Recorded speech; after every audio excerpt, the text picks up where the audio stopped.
Dear parents, मेरा नाम है कर्नल अमरदीप एंड आप देख रहे हैं हमारा जो यूट्यूब चैनल है द विनिंग एज डिफेंस। इस चैनल पर हम आपके लिए लेकर आते हैं RIMC मिलिट्री स्कूल और सैनिक स्कूल के बारे में इंपॉर्टेंट इन्फॉर्मेशन। ये जो वीडियो आज मैं आपके लिए लेकर आ रहा हूँ, थोड़ा हम डिटेल में जाएंगे सैनिक स्कूल के सिलेक्शन प्रोसेस के बारे में। बहुत सारे हमारे पास पेरेंट्स की क्वेरीज आती हैं, बहुत सारी चीज़ें हैं पेरेंट्स को, क्योंकि वो फौज से संबंधित नहीं है, सिविलियन बैकग्राउंड को बिलोंग करते हैं, तो उनको कई चीज़ों में क्लैरिटी नहीं है। मेरे वीडियोस का उद्देश्य है ये जो सिंपल भाषा में बातें दूर दूर तक पहुंचाना, ताकि जो भी पेरेंट्स हैं अपने बच्चों के लिए करियर प्लान कर रहे हैं और वो अपने बच्चों को भविष्य में भारतीय सशस्त्र सेनाओं में अफसर के रूप में देखना चाहते हैं, तो इन वीडियो को ध्यान से देखें। दूसरा, ये उन पेरेंट्स के लिए भी है जो बच्चों को सेना में नहीं भेजना चाहते।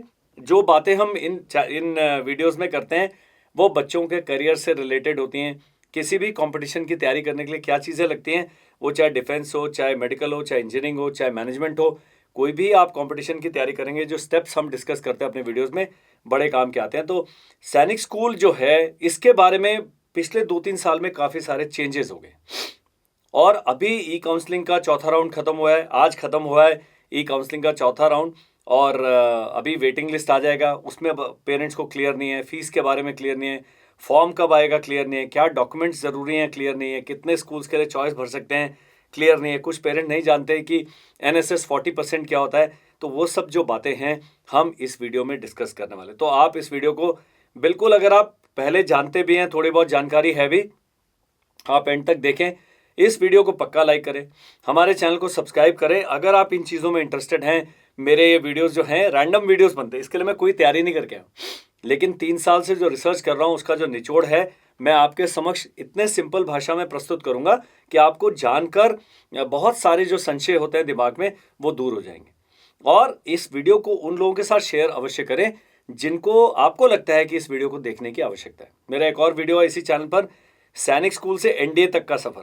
तो उसमें सैनिक स्कूल का जो सिलेक्शन प्रोसेस थोड़ा सा मैंने टच अपॉन किया है, लेकिन डिटेल में नहीं किया है। तो ये जो वीडियो है थोड़ा सा लंबा होगा, आप पार्ट्स में देखिए, क्योंकि तो पैसिव व्यूइंग कर सकते हैं आप।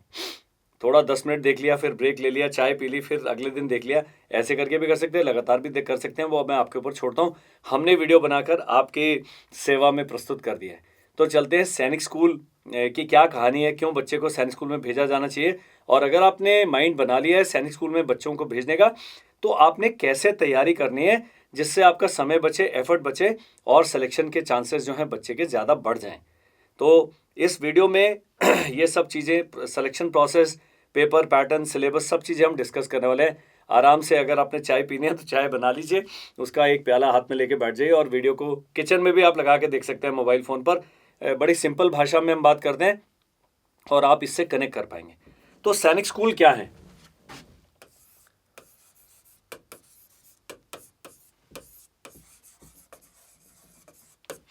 ये मैंने लिख दिया है, मुझे भी थोड़ा सोचने का समय मिल जाता है लिखते समय। सैनिक स्कूल हैं पब्लिक स्कूल्स, CBSE पैटर्न पर आधारित पब्लिक स्कूल्स हैं, और देश में जिनको हम सैनिक स्कूल कहा जाता है वो हैं 33। सब स्टेट में तकरीबन एक है, कई स्टेट में एक से ज़्यादा है। जैसे उत्तर प्रदेश है या कर्नाटका है या आंध्र प्रदेश है, उसमें एक से ज़्यादा आपको सैनिक स्कूल मिल जाएंगे। उत्तर प्रदेश में 3 है, उत्तराखंड में 1 ही है, घोड़ाखाल में। इस प्रकार से पूरे देश में टोटल 33 सैनिक स्कूल्स हैं। और जो पहला सैनिक स्कूल जो एक्चुअल सैनिक स्कूल सोसाइटी के अंदर है वो 1961 में स्थापित किया गया था। महाराष्ट्र का जो सतारा का स्कूल है, सैनिक स्कूल सतारा, वो सबसे पुराना सैनिक स्कूल है। इससे पहले भी एक सैनिक स्कूल बना था, वो भी उसी विंटेज का, उसको यूपी सैनिक स्कूल कहा जाता है, UPSS, कैप्टन मनोज कुमार पांडे यूपी सैनिक स्कूल, लेकिन वो इन 33 सैनिक स्कूल का हिस्सा नहीं है। इस वीडियो में मैं यूपी सैनिक स्कूल की भी बात करूंगा। तो 33 सैनिक स्कूल्स में सारे नहीं बन गए, पहले 7 बने, 8 बने, 18 बने, उसके बाद अभी 2020 तक, 19 तक बहुत सारे नए नए स्कूल्स बन गए हैं। कारण यह है कि हमारे देश की पॉपुलेशन, जैसा आप जानते हैं, बहुत बढ़ गई है और बच्चों को सेनाओं में जाने का एक अच्छा अवसर प्रदान करते हैं सैनिक स्कूल, तो उनकी संख्या काफ़ी बढ़ गई है। पिछले साल से न्यू सैनिक स्कूल भी आ गए हैं जिनको NSS कहेंगे हम। NSS अभी जब ये वीडियो बन रहा है तो टोटल 18 हैं, 21 हुए थे सैंक्शन, लेकिन वो 3 किसी कारण से स्टैंडर्ड्स को मीट नहीं कर पाए, तो अभी के लिए 18 हैं। इस वीडियो के डिस्कशन के लिए हम 18 करते हैं, लेकिन ये 18 आगे जाके 50 होने वाले हैं।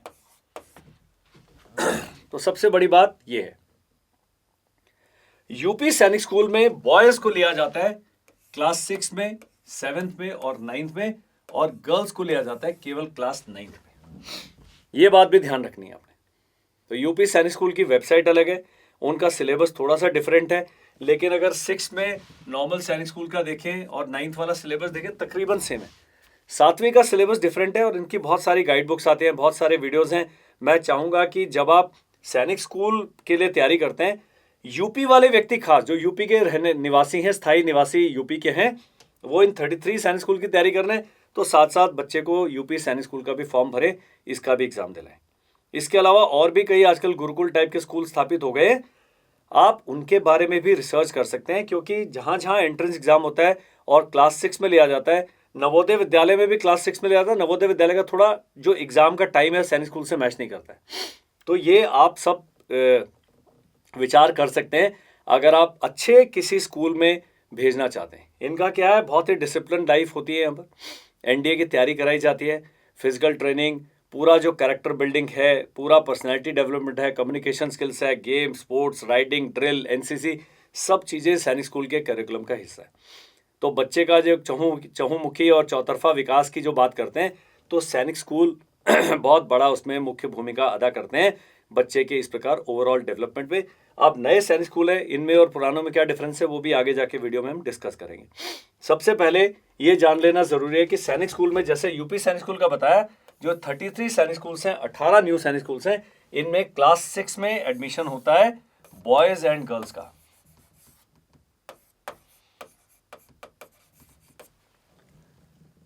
केवल सैनिक स्कूल में एडमिशन होगा क्लास 9th में बॉयज का। न्यू सैनिक स्कूल में अभी डायरेक्ट एडमिशन 9th में नहीं है, ये भी ध्यान रखना है। और जो पुराने सैनिक स्कूल हैं उसमें क्लास 9th में अभी लड़कियों के लिए एडमिशन की सुविधा नहीं है, वो भी उसका भी कारण है, वो कारण भी हम डिस्कस करेंगे।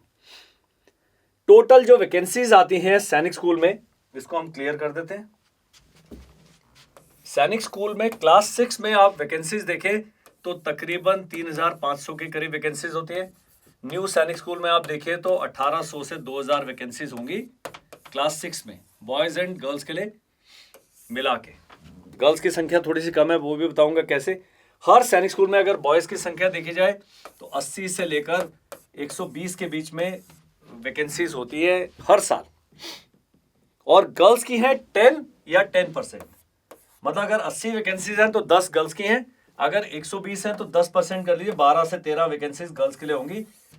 ये आपने ध्यान रखना। तो गर्ल्स की जो ज्वाइनिंग की जो संख्या है वो 350 या 400 ही होती है पूरी इन 3500 वैकेंसीज हैं, इसमें से आप लगा लीजिए 450 जो हैं गर्ल्स की वैकेंसीज। कम है, लेकिन लड़कियां लगे हैं, बिल्कुल मेहनत कर रही हैं, बहुत अच्छे तरीके से तैयारी कर रही हैं, तो ये जानना जरूरी है। हम केवल क्लास 6 की बात कर रहे हैं।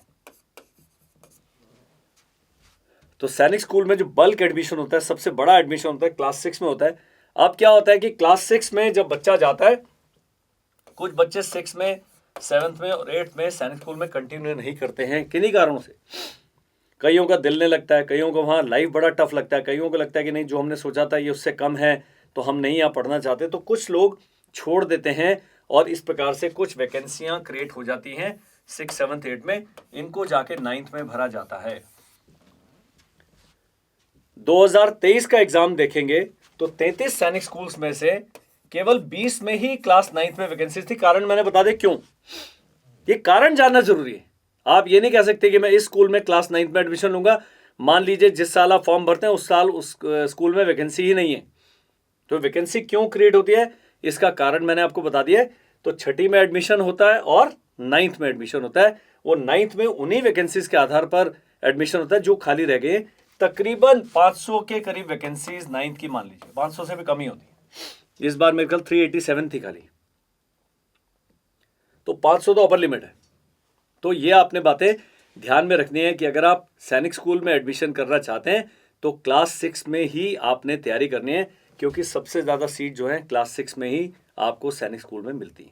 9th में आप भरोसा नहीं कर सकते, किसी सैनिक स्कूल में वैकेंसी उस साल होगी ही नहीं जिसके लिए आप ड्रीम कर रहे हैं। तो क्यों ना हम जल्दी डिसीजन ले लें। इसलिए मैंने कहा है वीडियो आप लास्ट तक पक्का देखिएगा। न्यू सैनिक स्कूल से अलग है, न्यू सैनिक स्कूल का थोड़ी देर में बात करते हैं जाके। तो अभी ये क्लास 6 का और क्लास 9 का मैंने बता दिया। और अब आप पूछेंगे और अब आप जान खुद ही समझ गए होंगे कि लड़कियां अभी 2 साल से ही सैनिक स्कूल जाना शुरू हुई हैं, अभी वो 9th में पहुंची ही नहीं है। जब वो पहुंचेंगी लड़कियां, हर सैनिक स्कूल में मान लीजिए 10 लड़कियां हैं और उसमें से 2 किन्हीं कारणों से छोड़ के चली जाती हैं, तो मेरे ख्याल 2025 में, 2024 में भी शायद वैकेंसी आ सकती है, लेकिन 1 या 2 वैकेंसीज आपकी आ सकती हैं 9th में गर्ल्स की आगे आने वाले वर्षों में। तो आप कुछ व्यक्ति हैं जो 9th में बच्चों को, लड़कियों को भेजना चाहते हैं। अगर आप यूपी के रहने वाले, यूपीएसएस जिसकी बात की थी, वो केवल यूपी के डोमिसाइल के लिए, उसमें बाहर के लोग अप्लाई नहीं कर सकते। लेकिन ये जो सैनिक स्कूल्स हैं, जिसमें बड़ा कई पेरेंट्स को भ्रांति है, वो सोचते हैं कि सैनिक स्कूल और मिलिट्री स्कूल में केवल फौजियों के बच्चे ही जा सकते हैं। वो एक गलत धारणा है। पूरे देश के सभी जो नागरिक हैं वो सब एलिजिबल हैं सैनिक स्कूल और मिलिट्री स्कूल में अप्लाई करने के। रिजर्वेशन पॉलिसी क्या है, कितनी सीटें आप लोगों को तकरीबन मिलेंगी, वो अभी आगे जाके हम उसके बारे में बात करेंगे। तो ये मैंने जो वैकेंसीज का सारा कहानी है वो मैंने समझा दिया आपको कि सैनिक स्कूल में बॉयज क्लास 6 और 9th में, गर्ल्स केवल क्लास 6 में। और न्यू सैनिक स्कूल में बॉयज एंड गर्ल्स अभी केवल क्लास 6 में ही जा रहे हैं, बॉयज भी एंड गर्ल्स भी। ये ध्यान रखना। अभी तो नया सैनिक स्कूल भी 1 साल पुराने, ये दूसरा साल है। अगले साल से वो 9th में भी, तो मुझे लगता है कि 2024 में या 2025 में न्यू सैनिक स्कूल में भी 9th में भी आपकी वैकेंसीज क्रिएट हो जाएंगी और बच्चे 9th में भी ज्वाइन कर पाएंगे। तो ये सैनिक स्कूल है क्या? सैनिक स्कूल कंट्रोल किए जाते हैं मिनिस्ट्री ऑफ डिफेंस में। एक सैनिक स्कूल सोसाइटी नाम का ऑफिस है, ये सभी सैनिक स्कूलों को कंट्रोल करता है। अगर आप मिनिस्ट्री ऑफ डिफेंस की वेबसाइट पे जाएंगे, वहां पर आपको एसएसएस या सैनिक स्कूल सोसाइटी मिल जाएगा। अगर आप एसएसएस सैनिक स्कूल सोसाइटी .in को सर्च करेंगे तो आप इनकी वेबसाइट पर चल जाएंगे। इनकी वेबसाइट पर सभी 33 सैनिक स्कूल्स की वेबसाइट के लिंक हैं। तो सबसे पहला काम जो पेरेंट्स हैं जिनके बच्चे पहली, दूसरी, तीसरी, चौथी, 5वीं कहीं भी पढ़ रहे हैं, ये वेबसाइट पर रिसर्च अपने आप करें। सैनिक स्कूल के बारे में विस्तृत तौर से जानकारी रूप से जानकारी दी गई है, उनका पता दिया गया है, वो कितनी फीस चार्ज करते हैं सब उनकी वेबसाइट पर है। सैनिक स्कूल की फीस भी अलग अलग है। कई लोग हैं 1.37 लाख ले रहे हैं, कई लोग 1.57, 67 ऐसे लाख में थोड़ा थोड़ा अंतर है सैनिक स्कूल में। अब बिहार स्टेट है, वो किसी भी सैनिक स्कूल में उनका बच्चा पढ़ रहा हो, उसको थोड़ी सी फाइनेंशियल असिस्टेंस या सब्सिडी देते हैं इकोनॉमिकली वीकर सेक्शन को, लेकिन बाकी स्टेट्स का ऐसा सुविधा नहीं है। डिफेंस की स्कॉलरशिप है, कितना मिलता है, ये सब जानकारियां आप सैनिक स्कूल सोसाइटी की वेबसाइट पर जाएंगे, वहां पर 33 सैनिक स्कूल की अलग अलग वेबसाइट है, उस पर क्लिक करेंगे तो आप जिस सैनिक स्कूल के बारे में जानना चाहते हैं उस सैनिक स्कूल के बारे में आप जान सकते हैं। अब कई मेरे से पूछते हैं कि सबसे अच्छा सैनिक स्कूल कौन सा है, तो सबसे अच्छा सैनिक स्कूल सारे बराबर हैं, कारण सारे ही एक ही संस्था द्वारा कंट्रोल होते हैं। जो कुछ पुराने सैनिक स्कूल्स हैं उनकी पॉपुलैरिटी ज़्यादा है क्योंकि उनके बच्चे कई सालों से एनडीए का और बाकी चीज़ों में पार्टिसिपेट कर रहे हैं, उनका जो रेपुटेशन बन चुकी है, एक उनकी ख्याति बन चुकी है, पुराने वो हो गए, गुरु लोग हो गए हम लोग, तो वो सैनिक स्कूल अच्छे हैं। बहुत पॉपुलर जो हैं, घोड़ाखाल बहुत पॉपुलर है, नालंदा बहुत पॉपुलर है, नगरोटा बहुत पॉपुलर है, कुंजपुरा है, कपूरथला है, कड़ाकुट्टम है, कोरकुंडा है, सतारा है, ये बड़े पॉपुलर सैनिक स्कूल है। सैनिक स्कूल इम्फाल बड़ा पॉपुलर सैनिक स्कूल है। तो कुछ सैनिक स्कूल है जो उतने पॉपुलर नहीं है। अभी इंटरनेट जब से आया है, 8-10 साल से ये सारी जानकारियां जब इंटरनेट पर उपलब्ध हो गई तो सैनिक स्कूल के बारे में जानकारी भी, जैसे आप ये यूट्यूब वीडियो देख रहे हैं तो आपको जानकारी मिल रहा है। तो कई ये कहना कि ये सैनिक स्कूल अच्छा है, ये खराब है, थोड़ा टाइमलाइन में अंतर है। कुछ जो नए बने हैं उनका भी बिल्डिंग बन रही है, उनकी इंफ्रास्ट्रक्चर क्रिएट हो रहा है, उसमें 2-3 साल का समय लगता है, तो उतना आप समय उनको दीजिए। लेकिन सभी जो हैं एक प्रकार का करिकुलम फॉलो करते हैं, सैनिक स्कूल सोसाइटी के से ऑर्डर्स लेते हैं, उनके एडमिनिस्ट्रेशन के अंदर काम करते हैं, फौजियों द्वारा कमांडेड हैं, सारे ही प्रिंसिपल्स जो हैं आर्मी, नेवी, एयरफोर्स से होते हैं, और बहुत अच्छा एक करिकुलम है, बहुत अच्छा लाइफ आपको जीने को मिलता है। कुछ सैनिक स्कूल का बिल्डिंग का स्टैंडर्ड डाउन हो सकता है, कुछ सैनिक स्कूल में सुविधाओं की थोड़ी सी बहुत 19-20, 18 या 18-20 की कमी हो सकती है। उसको आपने अभी के लिए, क्योंकि बच्चा 7 साल रहेगा, 6ठी से लेकर 12वीं तक, तो बहुत लंबा समय है, और जो नए अभी बन भी रहे हैं, जहाँ बिल्डिंग बन रही है वो 2 साल के अंदर बिल्डिंग बनकर तैयार हो जाती है। तो आपने थोड़ा सा धैर्य रखना है और अपने बच्चे को एक अच्छी लाइफ देनी है। तो ये हमने बातचीत की सैनिक स्कूल में एडमिशन कैसे होता है। अब होता है सैनिक स्कूल में एडमिशन की जो प्रक्रिया है वो कैसे होती है। तो एक एग्जाम होता है ऑल इंडिया सैनिक स्कूल एंट्रेंस एग्जाम, जिसको कहा जाता है AISSEE, ऑल इंडिया सैनिक स्कूल एंट्रेंस एग्जाम। ये कंडक्ट अब करती है NTA,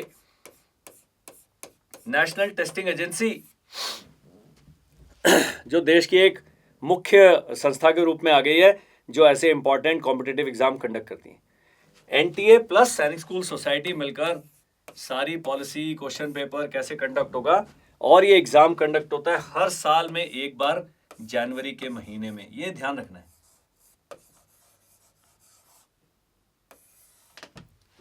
जनवरी में कंडक्ट होता है केवल एक बारी। ये चीज ध्यान रखनी है। जनवरी में जो एग्जाम कंडक्ट होगा उसके फॉर्म्स आते हैं ऑनलाइन, ये आते हैं अक्टूबर में पिछले साल। अभी 2024 में जो इम्तिहान होगा अगला, उसके फॉर्म अक्टूबर 2023 में आएंगे। और जो ऑनलाइन जो फॉर्म भरे जाते हैं, बहुत सारी नोटिफिकेशंस आती हैं, बहुत तरीके से इन्फॉर्म किया जाता है, न्यूज़पेपर में आता है, इंटरनेट पर आता है, ट्विटर पर आता है, फेसबुक पर आता है, व्हाट्सएप मैसेज के रूप में आता है, और वेबसाइट्स पर ये नोटिफिकेशन जारी होती है। तो सितंबर से आपके टेंटिकल्स अप हो जाने चाहिए कि भाई अभी फॉर्म आने वाला है। फॉर्म भरा जाता है ऑनलाइन, 30 दिन के लिए ये विंडो खुली रहती है। तो सितंबर में भी आ गया अंत में फॉर्म, तो आपको 30 डेज का टाइम मिलेगा फॉर्म भरने के लिए। उसके बाद 4-5 दिन की ब्रेक के बाद फिर एक करेक्शन विंडो खुलती है। कई हमारे शेयर हैं जो इंटरनेट से ज़्यादा उस वाकफियत नहीं रखते हैं, तो उनको कुछ अगर डेटा गलत भरा गया है, डेट ऑफ बर्थ इत्यादि कुछ में ऐसा चेंज करना है, चॉइस आपने चेंज करनी है, तो आपकी जो करेक्शन विंडो खुलती है 1 हफ्ते की, उसमें आप करेक्शन करते हैं। उसके बाद आपका ये सारा पूरा प्रक्रिया लॉक हो जाती है। जब करेक्शन विंडो खत्म हो गई, फिर उसमें चेंजेस संभव नहीं है एक बार लॉक हो गया तो। एग्जाम से 15 से 20 दिन पहले आपको एडमिट कार्ड आ जाता है। ये एडमिट कार्ड भी आपको अपने जो आपने लॉगिन आईडी पासवर्ड क्रिएट किया ऑनलाइन फॉर्म भरते समय, वो एडमिट कार्ड वहीं पर आ जाएगा। आपका ईमेल में नोटिफिकेशन आ जाएगा, आपका SMS आ जाएगा कि भाई एडमिट कार्ड आ गया, आप डाउनलोड कर लें, उसको निकाल लें, प्रिंट कर लें, और जो इम्तिहान के लिए जब आप जाते हैं तो आप एडमिट कार्ड वहाँ पर दिखाना अनिवार्य होता है, उसी की बेस पर आप एग्जाम दे दें। तो AISSE जो है ये है रिटन एग्जाम या लिखित परीक्षा। रिटन हिंदी में लिखते हैं, हिंदी में राइटिंग थोड़ी सी खराब है, लेकिन आप देखिए लिखित परीक्षा होती है। क्लास 6 के लिए भी और क्लास 9 के लिए भी एक ही दिन में होता है सारे एग्जाम। सबसे अच्छी बात क्या है, ये बहुविकल्पी प्रश्न आते हैं, MCQ फॉर्मेट में है क्वेश्चन पेपर। तो अभी अगला स्टेज में हम इसकी एलिजिबिलिटी के बारे में पहले डिस्कस करेंगे जब फॉर्म भर रहे हैं, फिर हम पेपर पैटर्न के बारे में डिस्कस करेंगे। तो अभी हम बात करते हैं सैनिक स्कूल के लिए कौन कौन लोग एलिजिबल हैं, कौन कौन लोग हैं जो एग्जाम दे सकते हैं। आपके बच्चे में आपने क्या क्या चीज़ें देखनी है कि मैं जब आप सैनिक स्कूल का फॉर्म भरने की तैयारी कर रहे हैं या सैनिक स्कूल में अपने बच्चे को भेजने की तैयारी कर रहे हैं। तो क्लास 6 में सैनिक स्कूल और आजकल मिलिट्री स्कूल का भी सेम हो गया है, तो बहुत ज़्यादा चेंजेस नहीं है। बच्चे की उम्र 10 साल से 12 साल के बीच में होनी चाहिए, और ये उम्र कब देखी जाती है, 31 मार्च के दिन। तो 2024 में जो बच्चा एग्जाम देगा 31 मार्च 2024 को, उसकी एज 10 साल से ज़्यादा और 12 साल से कम होना चाहिए क्लास 6 के लिए। क्लास 9 के लिए यही बाकी सब चीज़ें, लेकिन उम्र का जो ब्रैकेट है 13 से 15 साल, बिल्कुल मिलिट्री स्कूल के लिए भी सेम है।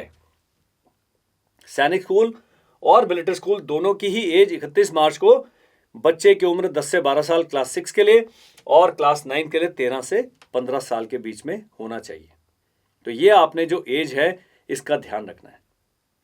तो ये जो एज है, ये आप बच्चे की डेट ऑफ बर्थ अगर आप हमें बताते हैं, वैसे तो आप खुद भी कैलकुलेट कर सकते हैं, तो डेट ऑफ बर्थ बताते हैं तो मैक्सिमम आप देखेंगे कि अगर बच्चा बिल्कुल सही टाइम जोन में है तो उसको मैक्सिमम 2 बार ही अपीयर कर सकता है। और क्लास 6 के लिए सैनिक स्कूल जो सोसाइटी है उसका आदेश है, उसकी इंस्ट्रक्शन है कि कहीं पर भी बच्चा नहीं भी पढ़ रहा हो तब भी वो क्लास 6 के लिए अप्लाई कर सकता है, लेकिन क्लास 9 में एडमिशन के लिए 8वीं पास किया होना जरूरी है। ये भी फर्क जानना जरूरी है।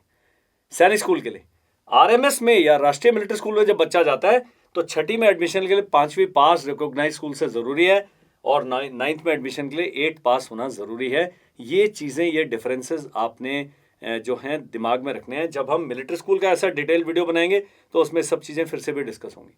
तो सबसे पहले है कि यहाँ पर बच्चा 8th में पढ़ रहा है इस साल, तो फिर अगले साल वो जनवरी में एडमिशन दे सकता है, क्योंकि मार्च में जब तक रिजल्ट आता है तब तक बच्चे का 8th का एग्ज़ाम खत्म हो जाता है और जब तक वो सैनिक स्कूल में एडमिशन के जाता है 8th का अगर पास सर्टिफिकेट नहीं है, टेम्परेरी अपीयर्ड वाला सर्टिफिकेट भी स्कूल देता है कि हाँ भाई बच्चे ने 8वीं का एग्ज़ाम दिया है और रिजल्ट इस दिन को आ जाएगा, तो वो चल जाएगा सर्टिफिकेट।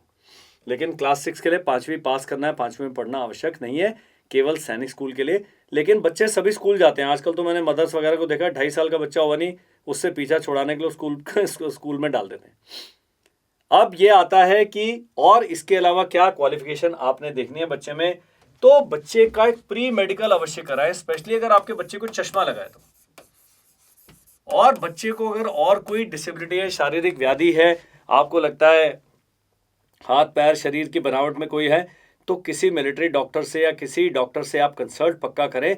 बच्चा मेडिकल फिट होना चाहिए, क्योंकि लिखित परीक्षा के बाद सैनिक स्कूल में इंटरव्यू नहीं होता है, सीधा मेडिकल होता है। अगर बच्चा कट ऑफ में आ जाता है, वो कैसे आएगा वो भी बताएंगे आपको, पेपर पैटर्न पूरा मैं समझाऊंगा। तो प्री मेडिकल एक करवा लें, स्पेशली आई साइड, क्योंकि आंखों का जो नंबर है मेरे को इतना ही है, मैं इन्फेंट्री वाला हूँ, मुझे केवल गोली चलाना आता है, तो +-1.25 है आंखों का जो चश्मे की परमिटेड लिमिट है। सैनिक स्कूल, मिलिट्री स्कूल, RIMC तीनों में यही है।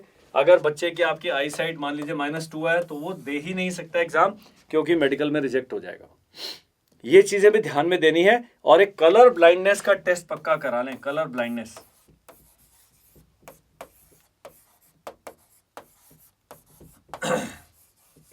ये भी आजकल नई नई बीमारी आ गई हैं। तो एक हमारा था लड़का, वो RIMC में निकल गया, रिटर्न भी हो गया, इंटरव्यू भी गया, लेकिन कलर ब्लाइंडनेस करके वो बच्चा इतना लायक होने के बाद भी RIMC ज्वाइन नहीं कर पाया। तो इतने आप कोचिंग में पैसे वेस्ट करेंगे, इतना बच्चे का समय लगाएंगे, वैसे बच्चा मेडिकली अनफिट भी है और आप चाहते हैं कि बच्चा एक कंपटीशन की तैयारी वाले मोड में आए, तो आप उसको तैयारी करा के एग्जाम दिला सकते हैं। ऐसे भी पेरेंट्स हैं जो कहते हैं कि हम चाहते हैं हमारा बच्चा आपके साथ पढ़े, कहीं से भी पढ़े। इस वीडियो बनाने का उद्देश्य नहीं है कि सबको आप मेरे पास भेज दें। हम ऑनलाइन कोर्सेज कंडक्ट करते हैं, देहरादून में ऑफलाइन कोर्सेज कंडक्ट कर रहे हैं, लेकिन इस वीडियो का उद्देश्य आपको ऑनलाइन ऑफलाइन कोर्सेज की जानकारी नहीं देना है, बल्कि आपको ये बताने कि ये सारी चीज़ें आपने पहले से कर लेनी है। अब कई हैं पेरेंट्स की इसकी तैयारी कब से करें, तो तैयारी का भी आएगा, स्ट्रैटेजी भी बताऊंगा, लेकिन ये शुरू के काम है जो आपने कर लेने हैं। अब बात करते हैं जो पेपर पैटर्न है सैनिक स्कूल का और मिलिट्री स्कूल का। सिलेबस तकरीबन सेम है, 85% सिलेबस तकरीबन बिल्कुल एग्जैक्ट सेम है, लेकिन पेपर की बनावट में थोड़ा सा अंतर है। हम इस वाले वीडियो में केवल सैनिक स्कूल के पेपर का डिस्कशन करेंगे। जो क्लास 6 में है 300 मार्क्स की लिखित परीक्षा होती है। इसमें मैथ्स, इंग्लिश, जीके और इंटेलिजेंस से 4 भाग होते हैं। अब मैथ्स है 150 नंबर का, इंग्लिश है 50 नंबर का, जीके है 50 नंबर का और इंटेलिजेंस है 50 नंबर का, तो टोटल 300 हो गए। लेकिन आप ये देखिए कि 50% जो पेपर है वो गणित पर आधारित है। तो मैथ्स का सिलेबस बहुत बड़ा है, मैथ्स का सिलेबस, मैथ्स के ऊपर बच्चे के बहुत ज़्यादा तवज्जो है। बाकी इंग्लिश भी, कई बच्चे हैं जो रूरल एरिया से आते हैं, जो इंग्लिश स्कूल में नहीं पढ़े, उनके लिए इंग्लिश भी एक बहुत बड़ा एक चैलेंज साबित वो होता है। और जीके में बेसिकली सोशल स्टडीज़ और साइंस आता है, कुछ स्टैटिक जीके पूछ सकते हैं। और इंटेलिजेंस एक नया सब्जेक्ट है, स्कूलों में पढ़ाया नहीं जाता। इंटेलिजेंस के 13-14 प्रकार के सवाल आते हैं, वो एक स्पेशल सब्जेक्ट है। तो जबकि मैथ्स, इंग्लिश और जीके ये तीनों जो सब्जेक्ट हैं, क्लास 4th एंड 5th का अगर NCERT की किताब बच्चा पढ़ रहा है तो पास कर जाएगा एग्जाम। मेरिट में आएगा नहीं आएगा वो दूसरी बात है, लेकिन इंटेलिजेंस के लिए आपको या तो यूट्यूब पे कोई फ्री कोर्स करना पड़ेगा। हमारे वाले चैनल पर आपको सारे वीडियोस मिल जाएंगे इंटेलिजेंस के, उनको देख लीजिए। तो आपका बच्चा जब 3rd में है, आपने हल्के पहले माँ बाप ने खुद पढ़ाई करनी। बच्चा 3rd में, आप उसको एरिया ऑफ ट्राइंगल निकलवा रहे हो तो बिल्कुल समझ नहीं आएगा, उसने ट्राइंगल ही नहीं पता उसको क्या होता है, तीसरी में आया नहीं है ट्राइंगल। तो कई चीज़ें हैं, पाइथागोरस थ्योरम नहीं आया, कुछ ऐसी चीज़ें हैं जो अभी तक आई नहीं है, आप उसको कराने की कोशिश करें। बच्चे के ऊपर जो मानसिक दबाव है बहुत ज़्यादा पड़ जाएगा, वो जो बेचारा पढ़ रहा था अपना अच्छा खासा क्लास में, उसके भी हिम्मत टूट जाएगी। तो तैयारी करने का तरीका क्या है, क्लास 3rd में आप 2 काम करें। एक सैनिक स्कूल की कोई भी गाइड बुक खरीद ले, हमारी बुक में हर वीडियो में फुल तो आने वाली है, आ जाएगी, लेकिन तब तक आप बहुत सारी कंपनियां इंटरनेट पे आप सर्च करें, एक गाइड बुक खरीदें जो कि 350 से लेकर 500 रुपये तक की आएगी, ये इन्वेस्ट करें। और पिछले साल के प्रश्न पत्र, PYP previous years question papers या PYQ या पूर्व प्रश्न पत्र आते हैं, ये किताब खरीद लें, ये भी 250 से लेकर 400 रुपये तक की आएगी। तो टोटल आपने 1000 रुपये आपने इन्वेस्ट कर देने हैं बस। इसके अलावा तीसरी चौथी में आपने ज़्यादा काम नहीं करना है। हम क्या कर रहे हैं, अभी हमारी मोबाइल एप्लीकेशन है, उस पर हम वीडियो कोर्स पूरा डाल रहे हैं, जितने वीडियोस हैं, आपकी वर्कशीट्स हैं, आपके क्वेश्चन पेपर्स हैं, वो डाल रहे हैं। वो 4-5 हज़ार रुपये का कोर्स आएगा, उसको आप चौथी क्लास में बच्चे को करा दें, और जब 5वीं में आप हमारे पास कोचिंग के लिए लेके आते हैं, वो 5,000 रुपये आपको डिस्काउंट दे देंगे फी में, तो आप 1 साल आपका बच्चा फ्री में पढ़ रहे हैं। और आपका बच्चा इतना लायक है, वो कहेगा मुझे तो यही पढ़ के सब समझ आ गया, तो आपके 5,000 रुपये में सारी तैयारी हो जाएगी। लोग जो कोचिंग इंस्टीट्यूट है, हम भी जैसे है, 1 साल का 25,000 से लेकर 35,000 के बीच में आपका ऑनलाइन कोचिंग का खर्च आता है। ऑफलाइन में ट्यूशन फी अगर आप करते हैं तो 45 से 50,000 रुपये मान के चले 1 साल का आपका खर्च आएगा। मैं इसलिए आइडिया दे रहा हूँ कि आपने पैसे का बंदोबस्त करके रखना है। और सस्ता तरीका क्या है, खुद ही लग जाए। हमारा यूट्यूब पर सारे वीडियोस हैं, इंटरनेट पर आप सारा का सारा कोर्स ही फ्री में कर सकते हैं। पर प्रॉब्लम है कि पेरेंट्स जिम्मेदारी नहीं लेना चाहते। बच्चा आपका है, लेकिन आप फटाफट पैदा होते ही थोड़े दिन उसके खेल खूल के, उसके बाद जैसे ही जिम्मेदारी आते हैं आप टीचर ढूंढने लगते हैं, आप ट्यूशन पढ़ा दो, आप इसको क्रच में डाल दो। हम अपने बच्चे को शाम को टेनिस खेलने ले जाते हैं, आपको पता है टेनिस खेलेगा, उसने कौन सा जाके विंबलडन खेलना है, लेकिन 2 घंटे बच्चा टिका है, उसका थक के सो जाता है। तो बच्चे का जो ये आउटसोर्सिंग आपने कर रखा है, ये थोड़ा सा बच्चे के विकास में बाधक है। मेरी गुजारिश है, जबकि मैं अपना कोचिंग इंस्टीट्यूट है, मेरे ऑनलाइन कोर्सेज हैं, अगर आप नहीं जिम्मेदारी लेंगे तो आप हमारे पास लेके आएंगे, हमारा बहुत लाभ होने वाला बिजनेस में। लेकिन मैं लाभ नहीं लेना चाहता। मैं आपको बताना चाहता हूं कि क्लास 3rd में अगर आप सिलेबस की जानकारी ले लें, आप वो किताबें खरीद लें, खुद एक बार पन्ने पलट के देख लें। सारे पेरेंट जो 12वीं पास भी है वो भी अपने बच्चे को खुद पढ़ा सकते हैं। ऐसा भी इतना भी शिक्षा व्यवस्था हमारे देश की इतनी खराब नहीं है कि 12वीं पास किया हुआ 5वीं का सिलेबस ना करा सके। अब मान लीजिए अलजेब्रा का सवाल है a² + b² + 2ab, आपको नहीं पता क्या है, तो इसके लिए यूट्यूब वीडियो है, इसको कैसे सिंप्लीफाई, कैसे फैक्टराइज करें, सब चीज के वीडियो है। तो जब आपको पेपर में पता होगा ये मुझे आता है, ये मैं करा सकता हूँ, ये करा सकती हूँ, और ये नहीं आता है वो यूट्यूब पे देख लो। मैं तो सारी चीज़ें, मैं 48 साल की एज में फौज से अर्ली रिटायरमेंट लिया, उसके बाद ये सारे बिजनेस के प्रिंसिपल, ये वीडियो बनाना भी मैंने यूट्यूब से सीखा है। तो आप देखिए कि जो ज्ञान अर्जन है उसकी तो कोई एज लिमिट है नहीं। और आपकी जब बच्चा आपका 10 साल का है तो महिलाओं और पुरुषों की एज है 35 साल है, बिल्कुल लर्निंग के लिए बिल्कुल सही समय है ये। जब मैं 48 साल, अभी 52 ईयर्स का हो गया, अभी भी रोज कुछ ना कुछ नया सीखता रहता हूँ। तो आप क्यों नहीं सीख सकते क्लास 5th का सिलेबस? ये मेरा प्रश्न है, बड़ा प्रश्न है आपके लिए। ये वीडियो आपके दिल पे चोट तो करेगा, मेरा एम भी यही है कि आप खुद चार्ज लें। चौथी क्लास में भी बच्चे को अगर आप कहते हैं हमारे बच्चे को आप कोचिंग में डाल दीजिए, बहुत जल्दी है कोचिंग कराना। मैं कहता हूं जब बच्चा जिस साल में 5th में जाता है तब आप उसको 1 ईयर कोर्स डालें, इससे पैसे बहुत बचेंगे। इससे पहले आपने 1000 रुपये इन्वेस्ट किए थे, अगर 4th में हमारा कोर्स ले लिया, मान लीजिए 5,000 रुपये का हम कोर्स बना के डालते हैं, वो 5,000 रुपये आपने इन्वेस्ट करे थे, तो ये जो 1 साल की फीस है, अगर आप हमसे पुस्तकें भी खरीदते हैं, हम पुस्तकों की कीमत भी इस 1 साल की फीस में से माइनस करके देंगे। हमारी पुस्तकें महंगी होंगी लेकिन वो रिफंडेबल है। रिफंडेबल इन द सेंस नहीं कि हम आपको पैसे वापस करेंगे, हम आपको, जब आप हमारे पास कोर्स के लिए आते हैं, हम आपको पकड़ के रख लेना चाहते हैं ताकि आप हमारे चंगुल से छूट के कहीं जाए ना। तो ये आपको एक बहुत सिंपल तरीका है। और अगर मैंने बताया NCERT की जो किताबें हैं 4वीं और 5वीं की, इसको अगर आप फॉलो कर रहे हैं तो बहुत ज्यादा मेहनत करने की आवश्यकता नहीं। हर साल सैनिक स्कूल की मेरिट में कई 280-290 नंबर लाए हुए बच्चे हैं 300 में से। उनसे अगर आप पूछेंगे, वो कहेंगे हमने केवल यूट्यूब से थोड़ा बहुत जो कॉन्सेप्ट थे क्लियर किए, बाकी हमारे माताजी पिताजी ने पढ़ाई करी। मेरे पास डेली की डेली मेरे इंस्टीट्यूट में आते हैं लोग, मिलने के लिए आते हैं। कई पेरेंट्स बताते हैं कि हमने खुद से इनको तैयारी करे, मुझे उनसे मिलके बहुत अच्छा लगता है। मेरे बिजनेस का नुकसान है, लेकिन जो देश के लिए बहुत अच्छी खबर है, अगर माँ बाप अपने बच्चे का खुद से उसकी जिम्मेदारी लेते हैं। तो ये बेसिक सिलेबस है, आपको मैंने बताया, एक गाइड बुक ले लेनी है, एक प्रीवियस ईयर क्वेश्चन पेपर ले लेना है, सिलेबस, पेपर पैटर्न आपको क्लियर होना चाहिए। बच्चे को आप धीरे धीरे उसको क्लियर करा सकते हैं। कई बच्चे हैं लिखते धीरे हैं, कैलकुलेट धीरे करते हैं, टेबल्स इत्यादि याद कराएंगे मैथ्स का, वो सारी बुक के अंदर 1000 आपको टिप्स एंड ट्रिक्स मिल जाएंगी। वो फॉर्मूले बच्चे को रटवा देने, वो क्वेश्चन, दिन के 5 क्वेश्चन भी आप खुद उसके साथ बैठ के करेंगे। आप देखेंगे 150 में से बच्चा 130 से भी ज्यादा नंबर लाने की स्थिति में आ जाएगा केवल घर में पढ़ के मैथ्स में। अब कई हैं गांव में आप रहते हैं, इंग्लिश की सुविधा नहीं है, इंग्लिश के लिए आपको ट्यूटर रखना पड़ सकता है, लेकिन आपका कोई रिश्तेदार है 11वीं 12वीं में पढ़ रहा है, उसको बोलो वो हमारा कोर्स कर ले, वो उसके बाद अपना 10 बच्चों का वहीं गांव में कोचिंग करा सकता है। इतने सारे बच्चों के पैसे बच जाएंगे अगर आप थोड़ी सी स्ट्रैटेजी बदली करते हैं, थोड़ा सा दिमाग लगाते हैं कि कर्नल अमरदीप से कैसे अपने पैसे वापस लिए जाए। ये मैं अपना तरीका खुद ही बता रहा हूँ। अब जो मैथ्स है, इंग्लिश है, जीके और इंटेलिजेंस है, हमने 4 सब्जेक्ट बताए थे, मैथ्स, इंग्लिश, जीके और इंटेलिजेंस। अब क्लास ये 6 में और 9th में 5 सब्जेक्ट हो जाते हैं। वो ये है, मैथ्स सेम है, इंग्लिश सेम है, जीके 2 में बढ़ जाता है, ये सोशल स्टडीज में आ जाएगा और साइंस में आ जाएगा, और बाकी ये सेम है। तो ये अभी जो पेपर है ये 9th वाला 400 नंबर का हो गया, इसमें गणित के हो गए 200 नंबर और बाकी सबके 50-50। तो इंग्लिश के 50, एसएसटी के 50, साइंस के 50, इंटेलिजेंस के 50, टोटल 400 मार्क्स हो गए। अब है इसमें कट ऑफ मार्क्स कैसे होते हैं।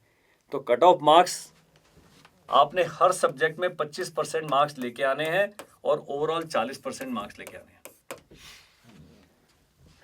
तो 25% का मतलब होता है 150 में से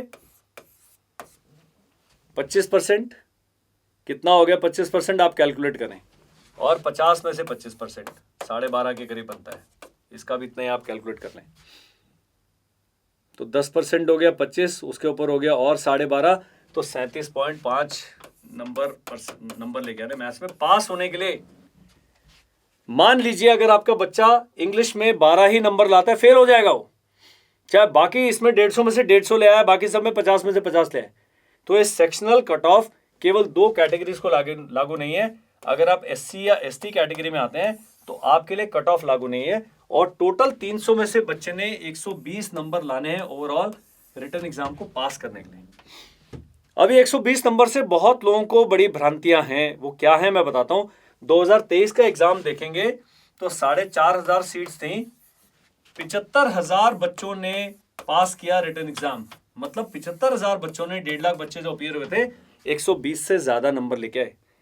थ्योरेटिकली ये सारे के सारे पास हैं, लेकिन सिलेक्शन मेरिट के आधार पर होता है, आपकी योग्यता के आधार पर होता है, तो वहां पर जाता है कट ऑफ। अभी जब 4th राउंड में जो जनरल कैटेगरी का कट ऑफ है 241 किसी जगह पर गया है। तो मेरा कहना है आपने जो बच्चे का टारगेट सेट करना है 240 से 275 के बीच में सेट करेंगे। अगर आपका बच्चा इतने नंबर ला रहा है तब उसका किसी सैनिक स्कूल या न्यू सैनिक स्कूल में जाने का चांस है। ये मैं अनरिजर्व कैटेगरी है, जनरल कैटेगरी की बात कर रहा हूं। बाकी अभी ई काउंसलिंग से एससी, एसटी और ओबीसी जो हैं उनके ऊपर भी बहुत सारा प्रेशर आ गया है, क्योंकि इनका कैटेगरीज का भी 220 से नीचे तो मेरे ख्याल से कोई भी बच्चा सेलेक्ट नहीं हुआ है। अदर स्टेट में, होम स्टेट की कहानी अलग है, वो भी होम स्टेट अदर स्टेट क्या है वो जब हम फॉर्म के बारे में बात करेंगे तो बताएंगे। ये पेपर पैटर्न समझना जरूरी है। तो क्लास 6 की तैयारी कर रहा है बच्चा तो आप उसकी किताब और प्रीवियस ईयर्स क्वेश्चन पेपर खरीद ले। क्लास 9th में भी सेम करना है, एनसीईआरटी का सिलेबस फॉलो करना है, और घर में तकरीबन 2 घंटे प्रतिदिन, 2 से 3 घंटे 6 महीने लगातार बच्चे ने डेडिकेटेड पढ़ाई करनी है। आधा घंटा पढ़ रहा हूं, 1 घंटा पढ़ रहा हूं, ऐसे करके आप इतने बड़े कंपटीशन को बीट नहीं कर सकते। ये भी ध्यान देना बहुत जरूरी है। अब कई हमारे देश में पेरेंट्स भी बहुत कॉम्प्लिकेटेड है। मैं आपको बताता हूं कॉम्प्लिकेटेड पेरेंट्स क्या हैं। एक मैडम है, उनका बच्चा 4 घंटे स्विमिंग करता है। एक है साहब, उनका बेटा 3 घंटे बास्केटबॉल खेलता है। एक हैं जिन्होंने 2-2 घंटे की कम से कम 3 ट्यूशन लगाई है, हफ्ते में 4 दिन भी पढ़ रहा है। तो बच्चा देखो 24 घंटे तो ट्यूशन की पढ़ रहा है 6 दिन के अंदर। उसके अलावा स्कूल में 7-8 घंटे लगा के आता है। फिर एक आते हैं कि हम अपना बच्चे का स्कूल ही बंद कराते हैं, डमी स्कूल करा देते हैं, और बच्चे को दिन में 10 घंटे सैनिक स्कूल की तैयारी कराएंगे। ये सारे के सारे ही गलत उदाहरण हैं। एक मैडम मेरे को कहती है हमारा बच्चा बायजूस की क्लास करता है, फिर अपनी क्लास की ट्यूशन पढ़ता है, फिर सैनिक स्कूल की पढ़ेगा। बच्चे की क्यों जान ले रहे हैं आप? मतलब आप अपने आप सोचिए कि आपका अपना बच्चा है, किराए पे लिया हो तो उसको आप जो मर्जी ट्रीट करो, मैं उसमें नहीं कर सकता। अपने बच्चे के साथ इतना दुर्व्यवहार न करें। हमारा जो ऑनलाइन कोर्स है, हम दिन में 2 घंटा ही क्लास लेते हैं। उससे पहले आपको वीडियो भेजे जाएंगे। आपका बच्चे को हम एक्सपेक्ट करते हैं आधा पौना घंटा वीडियो देख के आए। उसके बाद हम वर्कशीट देंगे जिसको करने में 30 मिनट से लेकर 60 मिनट तक लगेंगे। तो टोटल बच्चा 3.5 घंटे हम भी एंगेज रखते हैं, हम कम नहीं कर रहे हैं। लेकिन उसमें हमारा जो टाइम है केवल 2 ही घंटे है। बाकी जो 1.5 घंटा है बच्चा सुबह भी कर सकता है, शाम को भी कर सकता है, छुट्टी वाले दिन भी कर सकता है। वो हम पेरेंट्स को फ्री छोड़ते हैं, क्योंकि बच्चा 6 से 7 घंटे स्कूल में लगा के आए, 2 घंटे ट्यूशन पढ़ेगा, ये वीडियो देखेगा, ये वर्कशीट करेगा। तो बच्चा आप देखिए कि 10 घंटे 11 घंटे के लिए दिन में केवल पढ़ाई पढ़ाई पढ़ाई पढ़ाई कर रहे हैं, जो कि ज़्यादा हो जाता है। आप विश्वास मानिए वो ज़्यादा है। ये भी 6 और 2 8 और 3 साढ़े, मतलब 6 और ये 9.5 घंटे का तो हमारा भी कार्यक्रम है, अगर बच्चा वो कर सकता है तो। इसीलिए मैंने कहा अगर पेरेंट्स में से मदर या फादर में से किसी एक ने टिक कर लिया कि आपकी क्लास कहीं को, तो मैं मदर्स को बोलता हूँ आप क्लास अटेंड कर ले, बच्चा थका है उसको सोने दे। आप क्लास अटेंड करके जो हम 1 घंटे में पढ़ा रहे हैं, 20 मिनट में पढ़ा सकते हैं उसको। हम आपके साथ क्लास की रिकॉर्डिंग भी शेयर करते हैं, तो बच्चे ने किसी कारण से मिस भी कर दिया तो भी आपका बच्चे का काम हो जाता है, वो बाद में आप मिलके वीडियो देख सकते हैं। ये समय आपको देना पड़ेगा अगर हाइब्रिड लर्निंग करनी है तो। हाइब्रिड मतलब हम पढ़ा रहे हैं ऑनलाइन, सामान भेज रहे हैं, टेस्ट ले रहे हैं, लेकिन आपका इन्वॉल्वमेंट उसके साथ है। ऑफलाइन हमारे पास देहरादून में भेजेंगे, कॉस्ट बहुत ज़्यादा लगेगी, हॉस्टल के चार्जेस बहुत ज़्यादा हैं, तो 2 लाख रुपए साल का स्कूल की फीस भी होगी, ये सब चीज़ें मान लीजिए। तो इतने पैसे हैं 2 से लेकर 2.5 लाख तक, तो आप हॉस्टल में भेज दीजिए, आउटसोर्स कर दीजिए। यहाँ हम थोड़ा ज़्यादा मेहनत कराते हैं। हम सुबह 6 से 7 भी क्लास चलती है, फिर स्कूल जाता है, फिर आके 3 क्लासेस चलती है, फिर पीटी होती है, फिर पिकनिक होती है, फिर और मोटिवेशन लेक्चर चलता है, बहुत सारे हम काम कराते हैं। तो लेकिन हाइब्रिड मोड में जिसमें आप 20-25 हज़ार रुपये साल के खर्च कर रहे हैं, तो आप मानिए कि जो पैसे आप बचा रहे हैं वो आपको अपनी मेहनत करके खुद खर्च करने हैं, खुद आपने वो पैसा कंट्रीब्यूट करना है हाइब्रिड मोड में लर्निंग के लिए। तो एक पेपर पैटर्न मैंने बता दिया, पासिंग मार्क्स बता दिए, कट ऑफ मार्क्स बता दिए, ये आपने ध्यान रखना है। और जो 9th का 400 मार्क्स का है, इसमें से 330 से लेकर 350 आप टारगेट करिए, क्योंकि 9th में कंपटीशन बहुत ज़्यादा है, क्योंकि सीटें बहुत कम है। तो ये भी आपने करना है। कई मेरे को कहते हैं मेरे बच्चे के 222 नंबर है। अब मुझे बताया नहीं कि 222 300 में से कि 400 में से। 222 वाला तो 300 में भी सेलेक्ट नहीं होगा, 400 में तो आप भूल ही जाइए। अगर 300 में किसी भी कैटेगरी में SC ST 300 से नंबर कम, आजकल अभी जो नया मैं आपको काउंसलिंग का काउंसलिंग का तरीका बताऊंगा, वो आ ही नहीं सकता, बच्चा सेलेक्ट हो ही नहीं सकता। अब चलते हैं हमारा एलिजिबिलिटी की हम बात करते हैं। 10 से 12 साल क्लास 6 के लिए, 13 से 15 साल क्लास 9 के लिए। इसके अलावा सैनिक स्कूल में एक बहुत कॉम्प्लिकेटेड रिजर्वेशन सिस्टम है। मैं अपनी स्टेट की बात करूंगा, उत्तराखंड की। यूके यूनाइटेड किंगडम को कहते हैं, लेकिन हम बड़े गर्व से कहते हैं उत्तराखंड है। उत्तराखंड में एक है सैनिक स्कूल घोड़ाखाल, नैनीताल के पास में, और देश के बहुत ही सुंदर स्कूलों में, बहुत ही रेप्यूटेड स्कूलों में सैनिक स्कूल घोड़ाखाल का नाम आता है। इनका जो एनडीए का सिलेक्शन रेट है बहुत ही अच्छा है। एनडीए की सिलेक्शन रेट की बात कर ले तो एनडीए में 400 बच्चों में से जो कैडेट जाते हैं, 120 से 150 हैं जो सैनिक स्कूल RIMC मिलिट्री स्कूल से जाते हैं, और 250 बच्चे जो हैं पूरे देश के बाकी जनता से आते हैं। तो आप देख लीजिए कि टोटल 4-5 हज़ार जो बच्चे RIMC मिलिट्री स्कूल सैनिक स्कूल में पढ़ रहे हैं, उनमें से 150 बच्चे हैं, और बाकी देश के कई लाखों बच्चों में 250 बच्चे हैं। तो आप सिलेक्शन रेट का अंदाज़ा खुद से लगा सकते हैं। हम इसको मिटा देते हैं ताकि हमारा डिस्कशन आगे वो डाइवर्ट ना हो। तो घोड़ाखाल में मान लीजिए 100 सीटें हैं क्लास 6 में। अभी क्लास 6 में रखते हैं क्योंकि समझाने के लिए काफ़ी है। अब इन 100 सीटों में 67% सीटें हैं जिन्हें हम होम स्टेट कहते हैं, और 33% सीटें, 33% जिन्हें हम अदर स्टेट कहते हैं। 67% सीट्स हैं उत्तराखंड के निवासियों के लिए रिजर्व्ड हैं, और 33% सीटें ये बाहर के निवासियों के लिए रिजर्व्ड हैं। तो 67% सीटें हैं जिन पर उत्तराखंड के ही निवासी आएंगे। तो सबसे इंपॉर्टेंट जो सर्टिफिकेट चाहिए आपको, वो चाहिए डोमिसाइल सर्टिफिकेट। स्थायी निवास प्रमाण पत्र, जब आप फॉर्म भरते हैं, माता पिता या बच्चे तीनों में से किसी का डोमिसाइल सर्टिफिकेट आप अपलोड कर सकते हैं। लेकिन जब स्कूल में बच्चा एडमिशन के लिए जाता है तो आपने बच्चे का डोमिसाइल सर्टिफिकेट ही जमा करना है। कुछ स्टेट ऐसे हैं, कुछ जगहों से मेरे को पेरेंट्स का मैसेज आता है कि हमारा जो नगर निगम वाले हैं वो बना के नहीं दे रहे हैं, तो वहां पर डीएम या उनके द्वारा नॉमिनेटेड अधिकारी द्वारा एक चिट्ठी पे साइन होना चाहिए कि ये इनके पिताजी का डोमिसाइल है, इसके आधार पर ये स्कूल प्रमाण पत्र देके मैं करता हूँ कि ये बच्चा उत्तराखंड स्टेट का निवासी है, वो भी चलेगा। तो डोमिसाइल की कहानी भी हमने यहाँ खत्म कर दी। अब इस 67% सीट में 5 कैटेगरीज आती हैं, तो ये पूरा दोबारा से लिख लेते हैं। टोटल 100 सीटें थी, उसमें 67 + 33 एक रिजर्वेशन है। अब इसको 5 कैटेगरी में SC, ST, OBC, NCL, यहां पर भी मैं बताऊंगा OBC NCL क्या है, डिफेंस और अनरिजर्व्ड, ये 5 कैटेगरी में बटा हुआ है। SC क्या है 15%, ST क्या है 7.5%, OBC NCL है 27%। अब ये जो बन गया ये 49.5% हो गया, बच गई हैं 50.5%। इस 55.5% का 25% रिजर्व्ड है डिफेंस के लिए। ये रिजर्वेशन पर मैंने एक बहुत डिटेल्ड वीडियो बनाया है, उसका लिंक हम इस वीडियो में डाल देंगे, आप वो पक्का देख लीजिए। और बाकी जो सीटें हैं वो अनरिजर्व्ड हैं, तो 100 में से तकरीबन 38 सीट्स हैं अदर स्टेट, और ये मिला के अनरिजर्व कैटेगरी में आती है, बाकी चीजें रिजर्व वाले में चले जाते हैं। डिफेंस की अगर टोटल मिला तो 17-18 सीटें बनती हैं।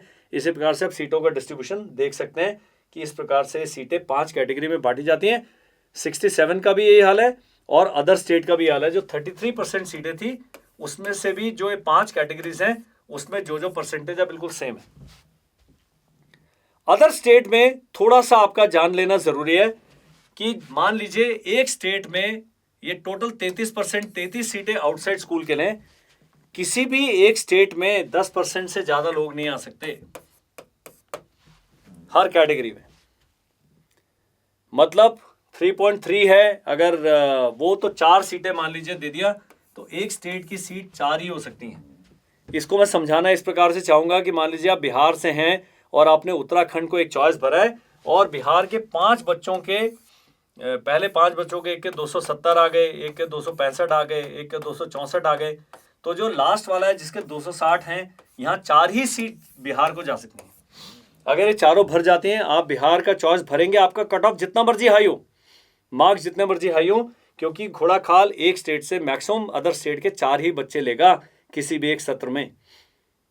आप उड़ीसा वाले हैं, उड़ीसा का आया 251, 250, 245, 240, उड़ीसा के भी 4 है, ये 4 चलेंगे, तो उड़ीसा के जो 238 हैं ये बच्चा नहीं जाएगा।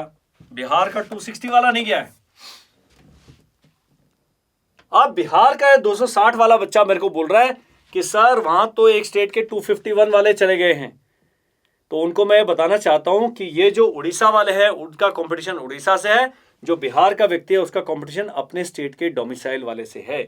ये अंतर जानना जरूरी है। कई लोग मेरे को बोलते हैं कि अरे उस स्कूल में 242 वाले का एडमिशन हो गया, हमारे तो 251 है, हमारे को सीट नहीं मिली, तो सरकार गलत कर रही है, धांधली हो रही है। कोई धांधली नहीं है, ये रिजर्वेशन सिस्टम को समझना आवश्यक है। मैंने इस पर डिटेल्ड वीडियो बनाया, उसका लिंक इस वीडियो के डिस्क्रिप्शन में हम डालेंगे, वो आप पक्का देखिएगा। तो रिजर्वेशन सिस्टम को समझना जरूरी है। अब आपने फॉर्म भर दिया, आपका एडमिट कार्ड आ गया, आपने बच्चे ने तैयारी कर ली और आपने AISSE एग्जाम दे दिया जनवरी 2024 में। इसके बाद क्या होगा?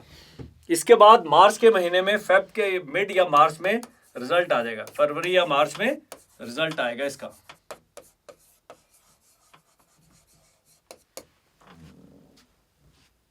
अब पहले क्या होता था, आप एक ही चॉइस भर सकते थे। इस बार से 2022-23 वाले एग्जाम के लिए भी एक ही चॉइस भरी, या आप होम स्टेट भर सकते हैं, आउटसाइड स्टेट भर सकते हैं।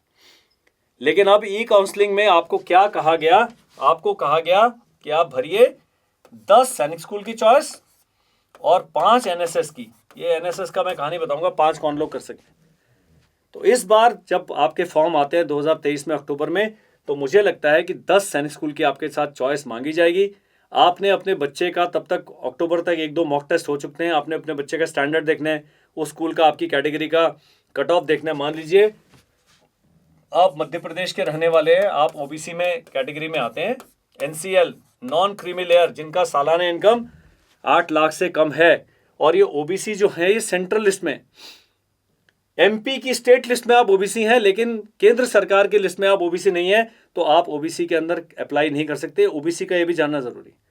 आप ओबीसी हैं लेकिन आपकी सालाना इनकम 25 लाख है, तो आप ओबीसी एनसीएल में नहीं आते हैं। ये बड़ा कॉम्प्लिकेटेड है रिजर्वेशन का सिस्टम, इसको आप समझ लीजिएगा। तो मान लीजिए ओबीसी एनसीएल हैं और किसी स्कूल में ओबीसी एनसीएल का पिछले साल का कट ऑफ 231 गया है और आपके शेयर 240 नंबर ला रहे हैं, तो आप उस स्कूल को एक चॉइस भर दीजिए। कई एक स्कूल है जहां पर ओबीसी एनसीएल में ही 265 कट ऑफ गया है और आपका बच्चा 4-5 बारी एग्जाम देके भी 230-240 से ऊपर नहीं बढ़ रहा है। आपने इस स्कूल को भरना है, लेकिन उसको लोअर प्रायोरिटी में रखना है, वहां उसके जाने के चांसेस कम हैं। तो ये चीज़ ध्यान रखिएगा। एनएसएस का मैंने बताया, इस वीडियो में मैं आपको बताऊंगा एनएसएस में क्या प्रक्रिया है। इसको अभी क्लियर नहीं करते हैं। फरवरी मार्च में एग्जाम आएगा और उसके बाद ई काउंसलिंग शुरू होगी। अभी तक आपने सारा काम एनटीए के वेबसाइट पर कर रहे थे, अभी आपके लिए एक और AISSAC करके एक नया वेबसाइट खुल जाएगा, ऑल इंडिया सैनिक स्कूल एडमिशन काउंसलिंग। वहां पर जाके आपने रजिस्ट्रेशन करना है और अपने नंबरों के आधार पर अपने स्कूल की चॉइस भरनी है। आपने जो पहले 10 चॉइस भरी है, तो 10 चॉइस में पहले जो आपने चॉइस भरी होगी आपका मेरिट में नाम आ जाएगा। अगर कट ऑफ में नाम आता है तो उसका अगला प्रक्रिया आप करेंगे, अगर कट ऑफ में नाम नहीं आता तो फिर आप अगले राउंड की वेट करेंगे। जब रिजल्ट आ जाता है ई काउंसलिंग के बाद, अगर आपका नाम आ गया है तो आपको सैनिक स्कूल सोसाइटी एक डेट देती है। आपने दिए हुए अस्पताल में जाके बच्चे का मेडिकल कराना है, स्कूल में जाके डॉक्यूमेंट वेरीफाई करना है, और जो अपनी जो फीस है तकरीबन 40-50 हज़ार रुपये पहले इंस्टॉलमेंट आती है, वो जमा करके बच्चे का एडमिशन कंफर्म कर लेना है। ई काउंसलिंग में आजकल आपको कई सुविधाएं दी गई हैं। मान लीजिए आपने घोड़ाखाल अप्लाई किया और आपके बच्चे का नाम आ गया घोड़ाखाल में, तो आपने क्या कर देना, उसको एक्सेप्ट कर लेना, मतलब मैं मान लेता हूं। तो यहां पर आपके लिए ई काउंसलिंग की कहानी खत्म है। आप नाराज हो गए भारत सरकार से और आपने एग्जिट कर दिया कि मैंने नहीं पार्ट लेना, तो आप फिर ई काउंसलिंग प्रक्रिया से निकल जाएंगे और आपका किसी भी राउंड में आपको कंसिडर नहीं किया जाएगा। इसके बीच में भी एक रास्ता है रिकंसिडर। आपको घोड़ाखाल अलॉट हुआ और आप नहीं भेजना चाहते, आप साउथ इंडिया के, आप कहते हैं भाई मुझे तो काड़ाकुट्टम जाना है या कोरकुंडा जाना है, तो आप रिकंसिडर देंगे तो अगले राउंड में आप ऑटोमेटिकली चले जाएंगे। कुछ बहुत ऐसे व्यक्ति हैं जो पहले राउंड के लिए रजिस्टर करना ही भूल जाते हैं, काम में व्यस्त हैं, कहीं विदेश घूम रहे हैं, कहीं आपको इंटरनेट कनेक्टिविटी नहीं है, किसी भी परिस्थिति के कारण उनको फिर अगले राउंड में, राउंड 1 था, इसी प्रकार ई काउंसलिंग का राउंड 2 होगा, 3 होगा, 4 होगा, 5 होगा, इस बार 4 ही राउंड हुए। तो हर एक बार आपको ये ऑप्शन दी जाएंगी, या आप मान ले, उसके बाद आपका काउंसलिंग की प्रक्रिया खत्म, आपका बच्चा सिलेक्शन के लिए चला जाएगा, या रिकंसिडर कर लें, एग्जिट कर लें। 3-4 राउंड के बाद में अब ई काउंसलिंग की प्रक्रिया खत्म है। अब उन्होंने हर स्कूल के हिसाब से वेटिंग लिस्ट बना दी है। वेटिंग लिस्ट में अभी आपका कोई करने का नहीं है, स्कूल जैसे जैसे वैकेंसी मिलती रहेंगी वो आपको बुलाते रहेंगे। तो आप जो ये चॉइस अपनी एक्सरसाइज करते हैं, सोच समझ के करना है। इस बार पहली बार ई काउंसलिंग हुआ तो बहुत सारे पेरेंट्स से गड़बड़ करी, लेकिन सैनिक स्कूल सोसाइटी और सैनिक स्कूल बहुत ही अच्छे हैं। उन्होंने आपकी, जब आपने ईमेल भेजा, उन्होंने कईयों ने एक्सेप्ट कर लिया था, उनका भी चेंज कर दिया, कईयों ने एग्जिट गलती से दबा दिया था, उनका भी जो अपील थी मान ली और उन बच्चे को वापस काउंसलिंग प्रोसेस में शामिल कर लिया गया, लेकिन किया नहीं जाएगा। तो या आप एक्सेप्ट करें या बोले इस पर पुनर्विचार करें। रिकंसिडर मतलब पुनर्विचार करें, या एग्जिट माने बाहर चलते, तो एग्जिट तो मत ही दबाएं। अब ये नहीं है कि आपका बच्चा एक बारी सैनिक स्कूल में आपने एक्सेप्ट कर लिया तो आपने भेजना, आपको नहीं मन कर रहा मत भेजिए, अगले साल दोबारा एग्जाम दे दीजिए।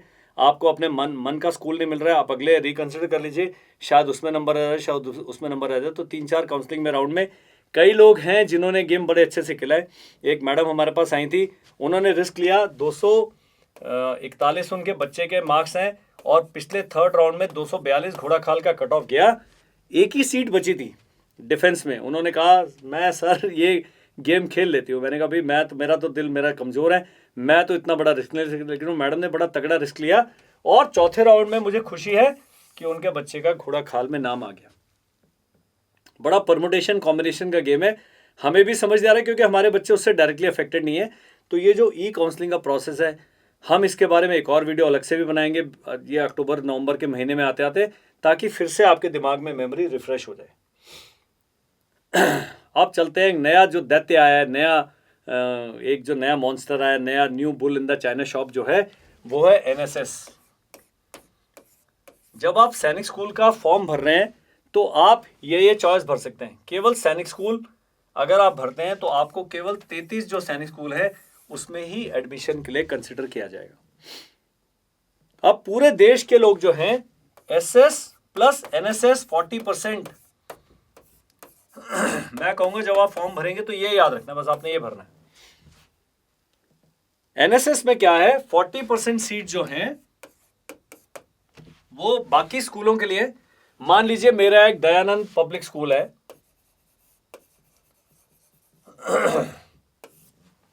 और ये एनएसएस में परिवर्तित हो गया है, तो कुछ बच्चे हैं जो दयानंद पब्लिक स्कूल में क्लास 5th में पढ़ रहे हैं। ऐसे बच्चों के लिए 60% सीटें, एनएसएस 60% बोलते हैं, 60% सीटें अपने स्कूल के लिए रिजर्व्ड है दयानंद पब्लिक स्कूल में, और 40% सीटें हैं वो देश के बाकी किसी भी जगह से बच्चा आके इस स्कूल में एडमिशन ले सकता है सैनिक स्कूल के तहत।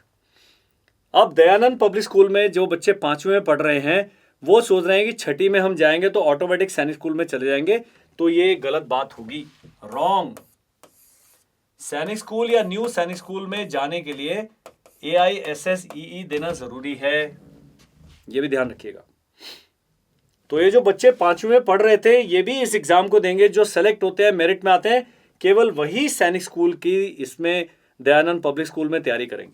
अब दयानंद पब्लिक स्कूल में मान लीजिए, इसकी थोड़ी सी कहानी मैं सुना देता हूं आपको। ये क्लास है, क्लास 6ठी, इसके 2 विभाजन हो जाएंगे। ये तो नॉर्मल है और ये सैनिक स्कूल का बैच है, दोनों सबकी पढ़ाई इकट्ठी चल रही है। नॉर्मल वाले सुबह 8 बजे आते हैं और 2 बजे दिन में अपनी पढ़ाई खत्म करके चले जाते हैं। लेकिन जो सैनिक स्कूल वाला जो करिकुलम फॉलो कर रहे हैं, ये शायद 6:30 बजे आएंगे, पीटी करेंगे, ड्रिल करेंगे, जो भी करेंगे, और 2 बजे के बाद लंच करेंगे, और 3 बजे से फिर इनका गेम और राइडिंग और स्विमिंग और ये सब क्लासेस शुरू हो जाएंगी। संडे को इनका अलग कार्यक्रम चलेगा। तो कम से कम जो सैनिक स्कूल है, न्यू सैनिक स्कूल वाले, इनका 10 घंटे ट्रेनिंग चल रहा है, इनका 6 से 8 घंटे चलेगा। ये 10 से 12 हो गया। तो इसी प्रकार एक स्कूल में रहते हुए, एक क्लास में पढ़ते हुए भी बच्चे 2-2 करिकुलम को फॉलो कर सकते हैं, ये जानना जरूरी है। हम वापस चलते हैं। या आप सैनिक स्कूल भर सकते हैं, 33 सैनिक स्कूल के लिए आप एलिजिबल हैं। एसएस प्लस एनएसएस 40 भरते हैं तो आप क्या करेंगे, आप देश के सभी 33 सैनिक स्कूल प्लस 18 न्यू सैनिक स्कूल के लिए एलिजिबल हैं। NSS 40, 33 plus NSS 40। इस स्थिति में आपको 10 सैनिक स्कूल प्लस 5 न्यू सैनिक स्कूल की चॉइस भरने का आपको ऑप्शन दिया जाएगा। केवल एनएसएस 40 भर सकते हैं। कुछ लोग हैं वो कह रहे हैं यार न्यू सैनिक स्कूल में ही भेजना हमने, तो आप एनएसएस 40 ऑप्शन करें, रिकमेंडेड नहीं है।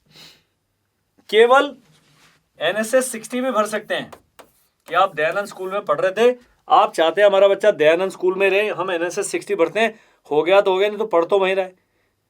तो आपको कुछ भी, आप डे स्कॉलर के रूप में पढ़ सकते हैं। अब एनएसएस में क्या है, जो वहीं बच्चे पढ़ रहे हैं अपने घर से आ जा सकते हैं, लेकिन जो बाहर से आएंगे बच्चे वो हॉस्टल में रहेंगे या किसी अपना एकोमोडेशन जो भी स्कूल ने बंदोबस्त किया होगा वहाँ उनको रहना पड़ेगा।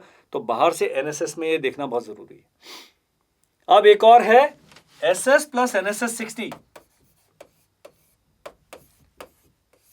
अब ये 60 में एक ही चॉइस भर सकते हैं जिस स्कूल में आप पढ़ रहे हैं, लेकिन एनएसएस 40 में आप 5 चॉइस भरेंगे, जो भी आप 5 टॉप प्रायोरिटी वाले आपके न्यू सैनिक स्कूल्स हैं।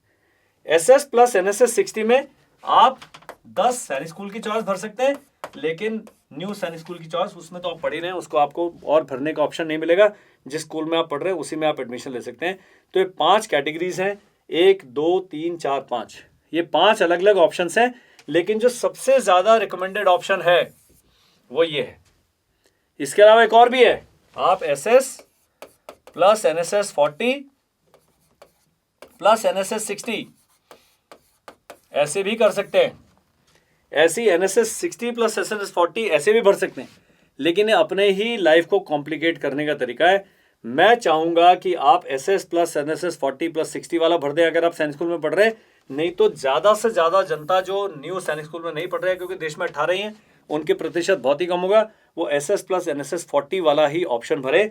इसका बाद में आपको लाभ होगा। अब कई बच्चे हैं जो जिनके NSS से ज़्यादा नंबर आए लेकिन उन्होंने चॉइस भरी नहीं थी, इसलिए उनको NSS के लिए कंसिडर नहीं किया गया। अब SS और NSS में अंतर क्या है? सभी जो हैं सैनिक स्कूल वाला जो SSS द्वारा कंट्रोल्ड हैं। नए जो NSS बन रहे हैं इनका एक गाइड सैनिक स्कूल भी है, और थोड़े समय में NSS अभी 1 ही साल पुराने, 1.5 साल हुआ इनको बने हुए, इनको थोड़े 3-4 साल का समय लगेगा स्टेबलाइज होने में। कई बहुत अच्छे हैं क्योंकि पब्लिक स्कूल्स हैं, उनके पास पैसा बहुत था। कई लेकिन अभी थोड़े से ढीले हैं। तो मेरा पेरेंट्स से गुजारिश है कि अगर आपका NSS में नाम आ गया है, 4-5 हज़ार रुपये की आप पैसे खर्च करें, उस स्कूल की रेकी करके आएँ, देखें, और वहाँ पर हमें क्या क्या सुविधाएं मिल रही है उसके आधार पर अपने बच्चे को वहाँ भेजें। SS की जो मैंने बताया था 1.3 से लेकर 1.56 या इतने लाख फीस है। इसमें से काफ़ी सारी आपको सब्सिडी मिल जाती है। वो सब्सिडी क्या है? 10 से 12 हज़ार रुपये आपको एक MOD का रिबेट मिलता है, हर बच्चे को मिलता है, और तकरीबन 21 हज़ार रुपये साल के आपको फूड सब्सिडी मिल जाती है। तो 30-32 हज़ार रुपये आपको मिल गए। फिर इकोनॉमिक वीकर सेक्शन है, उनको अलग से फी वेवर है। इस प्रकार से बहुत सारी आपको सब्सिडी या डिस्काउंट मिलता है जो कि NSS में नहीं है। NSS में 1.6 से लेकर 2.2 लाख रुपीस तक फीस है, जो आपको पूरा का पूरा बियर करना पड़ेगा। इसमें रहना खाना हॉस्टल सब शामिल है। ये भी फीस में रहना खाना हॉस्टल पढ़ाई सब शामिल है। जब आपका बच्चा सैनिक स्कूल जाता है तो 25 से लेकर 40 हज़ार तक आपको खर्च करना पड़ेगा। उसकी ड्रेस हैं, उसकी किताबें हैं, उसका बाकी सारा चीज़ें, ये सब चीज़ों का आपने ध्यान रखना है। तो सैनिक स्कूल में पढ़ाना आपको तकरीबन 1.5 लाख रुपए साल के करीब आप पर खर्च आता है। जो बहुत ही इकोनॉमिकली पुअर वाले हैं उनको इकोनॉमिकली वीकर सेक्शन के आधार पर फीस में 25%, 50%, 75% इस प्रकार का डिस्काउंट है। जो मैंने शुरू में बताया था, हर एक स्कूल की वेबसाइट पर जाएं, उनका फीस स्ट्रक्चर पढ़ें, कितना आपको डिस्काउंट लागू है, उस डिस्काउंट को आपने ध्यान में रखना है जब आप ये अप्लाई कर रहे हैं। अब आपका बच्चा जी बिल्कुल तैयार है, मेरिट में आ गया, उसका मेडिकल हो गया है, तो वो स्कूल के अंदर चला जाएगा, और स्कूल के अंदर जाके अगर वो 6 में गया है तो 6 से लेकर 12 तक पढ़ेगा। अगर वो 9th में गया है तो 9 से लेकर 12वीं तक पढ़ेगा। और 11वीं 12वीं में इन स्कूलों में बहुत अच्छी तैयारी कराई जाती है NDA की, कंपटीशन की, और इनका सिलेक्शन रेट इसीलिए बहुत हाई है। हर सैनिक स्कूल में आजकल SSB की तैयारी के लिए ग्राउंड बना हुआ है। पुराने जो सैनिक स्कूल के अधिकारी हैं जो सेना में हैं या रिटायर भी हो चुके हैं, वो बच्चों को मोटिवेट करने आते हैं। इनके विजिट्स होती हैं, इनके गेम्स होते हैं, इनकी बहुत सारे क्रियाकलाप होते हैं जो आम स्कूलों में इस सिंसियरिटी के साथ नहीं होते। दूसरा फायदा, इनके जो प्रिंसिपल हैं, इनके जो एडमिनिस्ट्रेटिव ऑफिसर हैं, ये सब सैनिक होते हैं, आर्मी आर्म फोर्सेस ऑफिसर्स होते हैं, कर्नल रैंक के अधिकारी होते हैं। बड़ा उनका दबदबा होता है, बड़ा अच्छा इम्पैक्ट होता है, बड़ा अच्छा कमांड एंड कंट्रोल होता है। और इनके जो टीचर्स हैं वो जो आपका UPSC द्वारा सेलेक्ट किए जाते हैं, बिल्कुल सेलेक्टेड स्टाफ और टीचर आते हैं। बहुत अच्छा फिजिकल ट्रेनिंग स्टाफ है, बहुत अच्छा जो एडमिनिस्ट्रेटिव स्टाफ है, बहुत अच्छा। और पूरे देश में जो एकता लाने का काम है, हर सैनिक स्कूल में हर प्रदेश से कोई ना कोई बच्चे होते हैं, तो आपस में जो मिलते जुलते हैं, आपस में जो एक दूसरे की संस्कृति, एक दूसरे के संस्कार, एक दूसरे के त्यौहार, इन सब की जानकारी पाते हैं, इसमें देश में बहुत अच्छा एक माहौल पैदा होता है। तो उस मामले में सैनिक स्कूल कई और स्कूलों से बहुत आगे हैं। और आपका बच्चा फिजिकली, मेंटली, साइकोलॉजिकली बहुत टफ हो जाता है, अपने 6ठी क्लास से अपना जिम्मेदारी खुद लेना सीखता है, और जो ये मोबाइल फ़ोन नाम का आला है इससे बिल्कुल दूर रहेगा, क्योंकि बैंड है वहाँ, परमिटेड ही नहीं है। बहुत सख्त स्ट्रिक्ट डिसिप्लिन होता है। तो ये बच्चे का जो सैनिक स्कूल में पढ़ने के फ़ायदे हैं वो तो मैं 1000 फ़ायदे गिना सकता हूँ। नुकसान भी है। नुकसान ये है कि आपका बच्चा बहुत जल्दी घर से चला जाता है, माँ बाप से थोड़ा सा दूर रहने की उसको आदत हो जाती है, थोड़ा सा दिल में कठोर हो जाता है। लेकिन क्या है, वो आर्मी के ऑफिसर्स को कठोर होना ज़रूरी है, नहीं तो दुश्मन को मारेंगे कैसे। कई मम्मियाँ हैं, अभी हैं 2 माताएं जिन्होंने कहा हमारा बच्चा सेलेक्ट हो गया, बच्ची सेलेक्ट हो गई, लेकिन हम भेज नहीं रहे, हमारा दिल नहीं कर रहा है। तो माता पिताजी को भी साइकोलॉजिकल कंडीशनिंग की आवश्यकता है। बच्चे के सुखद भविष्य के लिए, सुनहरे भविष्य के लिए ये जो सैक्रिफाइस है ये जो त्याग है आपको करना पड़ेगा। ये वीडियो डिटेल्ड वीडियो हो गया, लंबा हो गया, फीस भी डिस्कस हो गई, सब कुछ डिस्कस हो गया। तो मुझे लगता है कि सैनिक स्कूल की जो भर्ती प्रक्रिया, चयन प्रक्रिया है, वो आपको इस वीडियो को देखने के बाद बिल्कुल क्लियर हो जाएगी। इसके बाद भी आपको डाउट्स होंगे, पक्का होंगे, क्योंकि कुछ चीज़ें मैंने छुपा ली हैं, नहीं तो आप हमसे बात ही नहीं करेंगे। उसके लिए आपने क्या करना है, एक 74179 ये नंबर आ रहा है हमारी स्क्रीन पर, परमानेंट बना हुआ है, और 20356, इस पे आपने बच्चे का नाम, डेट ऑफ बर्थ, जन्म की तिथि, और सैनिक स्कूल क्लास 6 है, 9 है, या RMS है, RM से जो भी आप जानकारी पाना चाहते हैं वो हमें क्या करें, व्हाट्सएप करें। सारा दिन आप व्हाट्सएप करते हैं, आप कोई ऐसे नहीं बोलेगा कि मुझे व्हाट्सएप नहीं आता। व्हाट्सएप कीजिए। लोग कॉल करते हैं मेरे फोन पे, जिसको मेरा नंबर मिल गया है वो 1 मिनट में कई ऑब्सेसिव कंपल्सिव डिसऑर्डर बोलते हैं कि आज अमरदीप जी का मैंने कॉल करके ही रहना है, अब ये 2 घंटे से वीडियो बन रहा है, मैं कॉल उठा ही नहीं पाऊंगा। तो आप व्हाट्सएप कर दें, तुरंत से हम आपका जो समस्या है उसका समाधान करेंगे, आपके डाउट क्लियर करेंगे। इस वीडियो में डिस्क्रिप्शन बॉक्स है, आप यकीन मानिए दिन का 1 घंटा कम से कम मैं आपके कमेंट्स पढ़ता हूं और ज़्यादातर जवाब मैं देता हूं। और अगर आपको बहुत ही उतावला है कि अमरदीप जी से बात करना है, आप इस नंबर पर लिखें, कर्नल AD से बात कराइए। तो सप्ताह में मैं पूरी लिस्ट बनाता रहता हूँ कौन कौन है जो बात करना चाहते हैं, पक्का मैं कॉल करूँगा। मेरे को आपसे बात करने में कोई परहेज नहीं है, लेकिन कई बार मुझे लगता है कि आधा घंटा आपसे बात करके कई 100 पेरेंट्स हैं जिनके लिए मैं ऐसा वीडियो बना सकता था, तो वही चीज़ मुझे रोकती है। आपने हमारी समस्या को समझना है। हमारी टीम का वो छोटा है, जो संख्या कम है, तो हम जितना मेहनत कर सकते हैं करते हैं। हम वाकई आपको वापस कॉल करेंगे, मैसेज भेजेंगे, वीडियो के लिंक भेजेंगे, लेकिन हमसे कॉल करने से पहले आप हमारे यूट्यूब चैनल पर थोड़ा स्क्रॉल करें। बहुत सारी जानकारी जो उपलब्ध हैं, हम आर्मी में उसको सेल्फ आंसरिंग डाउट बोलते हैं, उसका उत्तर आपको पता है, लेकिन आप फिर भी हमसे जानना चाहते हैं तो सैड के लिए कॉल ना करें। अब कई हैं, सर मेरे बच्चे की डेट ऑफ बर्थ इतने अच्छे से मैंने 3-4 वीडियो बनाया कि डेट ऑफ बर्थ कैसे आपने चेक करना है, एलिजिबिलिटी कैसे, खुद कर लीजिए ना थोड़ा सा। तो आप जो मेरा समय बचाएंगे वो मैं किसी और भले काम में लगा दूंगा, तो आपने हमारी सहायता करनी है। अब हमारे जो कोर्सेज हैं, 1 जून से हमारा कोर्स सैनिक स्कूल का बैच शुरू हो रहा है, 1 जुलाई से शुरू होगा, 1 अगस्त से शुरू होगा, उसके बाद नया बैच लेंगे, फिर इन्हीं बैचेस को आप ज्वाइन कर सकते हैं। तो तकरीबन 5 से 6 महीना कंसंट्रेटेड बच्चा तैयारी करेगा, तो वो 240 नंबर टारगेट कर रहा है। अब एक और भी शेर है, मुझे पूछता है आपके कितने बच्चे निकले, मैं कहता हूँ मेरे एक भी बच्चा निकला, या सारे के सारे निकल गए, ये मेरी गारंटी है। मैं आपके बच्चे की गारंटी कभी भी नहीं लूंगा। आपका बच्चा अपनी मेरिट पर खुद निकलेगा। पिछले वाले बैच में हमारे 60 में से 59 बच्चों ने रिटन एग्जाम क्लियर किया, ये सब सारे इंस्टीट्यूट बोलते हैं। इसका कहने का अर्थ है कि 59 बच्चों ने 120 से ज्यादा नंबर लिए, लेकिन मेरे इन 60 में से 20 बच्चों ने 240 से ज्यादा नंबर लिए।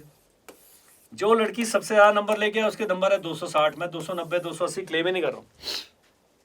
और ये जो 240 से 260 के बीच वाले हैं, इसमें से 14 बच्चों ने सैनिक स्कूल ज्वाइन कर लिया, एक मिलिट्री स्कूल चला गया, 12-13 सैनिक स्कूल चले गए। एक बच्चा अगर निकल जाता है, एक बच्चा 260 नंबर लाता है, थ्योरेटिकली सारे के सारे ला सकते हैं। आपका बच्चा अगर थोड़ा सा पढ़ाई में ढीला है तो उसको ज्यादा पढ़ाइए, लेकिन मेरे को दिल को दुख होता है कि आपके इंस्टीट्यूट से कितने बच्चे निकले। मैं तो आपको पढ़ा रहा हूं, निकलना मेरी जिम्मेदारी नहीं है। कोई सोर्स नहीं चलता है, किसी प्रकार का कोई और अनफेयर मीन्स हम इस्तेमाल नहीं करते हैं, हम बच्चों को गलत गाइड नहीं करते हैं। हम आपको सिलेबस का 2-3-4 रिविजन्स कराते हैं, उसके बाद निकलना नहीं निकलना आपकी कैटेगरी पर निर्भर करता है, आपकी मेहनत पर निर्भर करता है, आपके इन्वॉल्वमेंट पर निर्भर करता है। तो ये सवाल पूछ के ऐसे मेरे दिल को ना दुखाएं। मेरा 60 में से 14 बच्चे हैं, बहुत हम बड़े प्राइड के साथ कहते हैं, बहुत बड़ा हम कोई कंपनी नहीं है, बहुत ईमानदारी से अपना काम करते हैं, हम मेहनत करते हैं।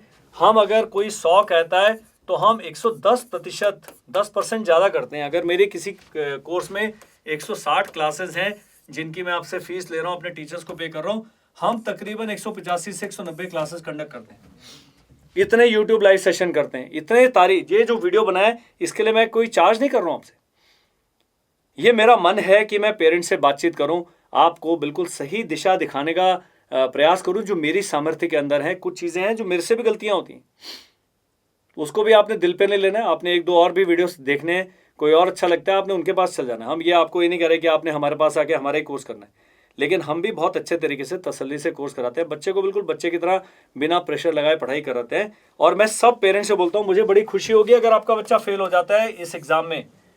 वो खुशी का कारण यह है कि बच्चा अभी प्रगति के पथ पर चल पड़ा है। वो किस स्पीड से जा रहा है उससे फर्क नहीं पड़ता, किस दिशा में जा रहा है बड़ा फर्क पड़ता है।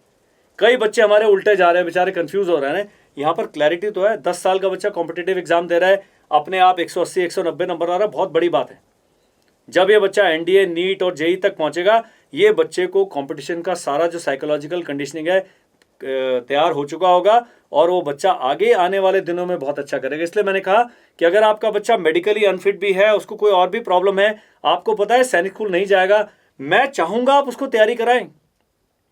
उसका कारण यह है कि उसने कोई ना कोई तो एग्जाम देगा लाइफ में अच्छा आगे बढ़ने के लिए, कहीं ना कहीं जाके तो इंटरव्यू देगा। तो ये जो हम तैयारी करा रहे हैं, ये बच्चे का जो अगले 10 साल का जो टाइमलाइन है उसको ध्यान में रखते हुए आप तैयारी करें। नहीं निकलता कोई चिंता की बात नहीं। कई पेरेंट्स है वो जीने मरने का इसको प्रश्न बना लेते हैं कि नहीं निकला तो हमारा तो पूरा परिवार ही डूब गया। ऐसा कुछ नहीं है। 75,000 बच्चों में से 4,500 बच्चे सैनिक स्कूल जाएंगे, 71,000 नहीं जाएंगे, कोई बात नहीं है। वो 71,000 जो हैं देश के 10 लाख बच्चों से कहीं आगे हैं। इस बात को आपने मानना है। आपका बच्चा बहुत अच्छा है, बिना प्रेशर के अगर वो 220 230 नंबर लेके आ रहा है, बहुत बढ़िया, आप बिल्कुल सही जगह पर चल पड़े हैं। This is colonel Amardeep. कई जगह मैंने बड़े हार्श शब्दों का इस्तेमाल किया है, मैं उसके लिए माफ़ी नहीं मांगता।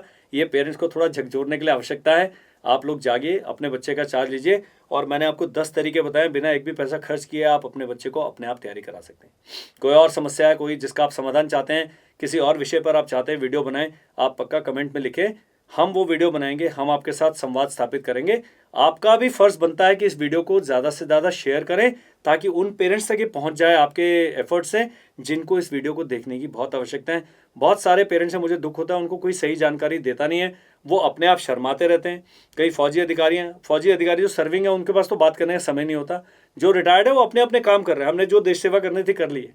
अभी हम बिल्कुल सज्जन व्यक्ति बन के देश में रह रहे हैं, वो भी देश सेवा है। कुछ लोग हैं जो इस प्रकार के काम कर रहे हैं, आप उनसे संपर्क करें। सेना के डॉक्टर से, कोई रिटायर्ड आर्मी मेडिकल कोर के जेसीओ एनसीओ, वो भी आपको बिल्कुल मेडिकल के बारे में सही गाइड करेंगे। तो गाइडेंस लेने में शर्माए नहीं, हिचकिचाए नहीं। आपका जो 5 मिनट का जो मैसेज है, या 10 मिनट का मेरे द्वारा कॉल है, या वीडियो देखना है, ये आपके बच्चे के जीवन में काफ़ी बड़ा परिवर्तन ला सकता है, आपको कॉन्फिडेंस देगा। That is all that I wanted to say in this video. Please get back in touch with us. Write your comments in the comment section in this video and make us happy. Thank you. Bye-bye and Jai Hind.